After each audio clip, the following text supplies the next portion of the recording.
Hello everyone. Um, this is another morning one because if it's early morning and I turn out the light, it's basically like talking in evening. And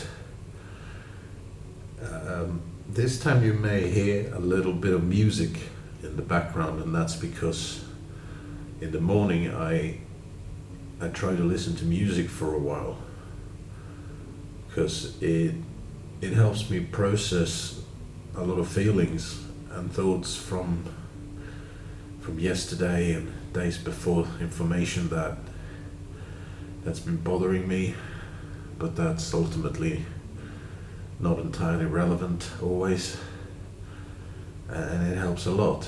One thing I think people misunderstand with autism is the idea that we somehow lack empathy or we're somehow detached from situations. Usually that's not true. It's just that we process things, I think, a lot quicker and also more selectively than most people.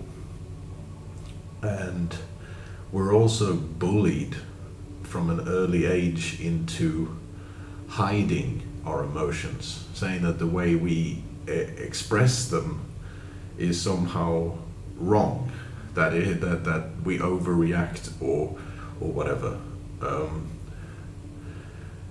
that we're being too distressed. But a lot of the time that distress comes from long-term thinking. We see someone dealing with something, maybe they have some kind of problem, and we see the way people react, and we think, if people keep reacting this way, that person isn't going to get any help. It's going to get worse. They're going to be in trouble, and then you feel distress, and it might be something trivial, but you're not noticing a single event happening in a vacuum. You're looking at the way people are reacting to someone who needs help but doesn't receive it, and you keep thinking about, well, if they keep needing help and not getting it, bad things are going to happen. So you feel distressed, you feel bad about it. And when you try to explain it to neurotypicals, to tell you that you're being dramatic. But a lot of the times, that's not the case. A lot of the time we predict what's going to happen to someone, and if they don't get any help, things will get worse. So that can be very distressing. And listening to music helps a lot with that. Just sitting someplace quiet and dark, listening to music, and letting go of all those things where you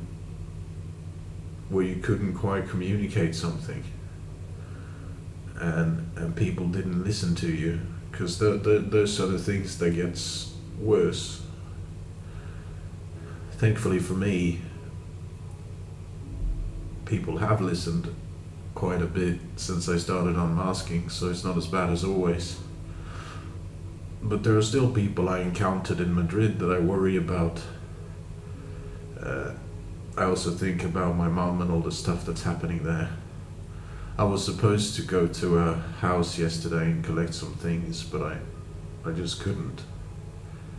But I'm gonna try again today. Hopefully it'll work.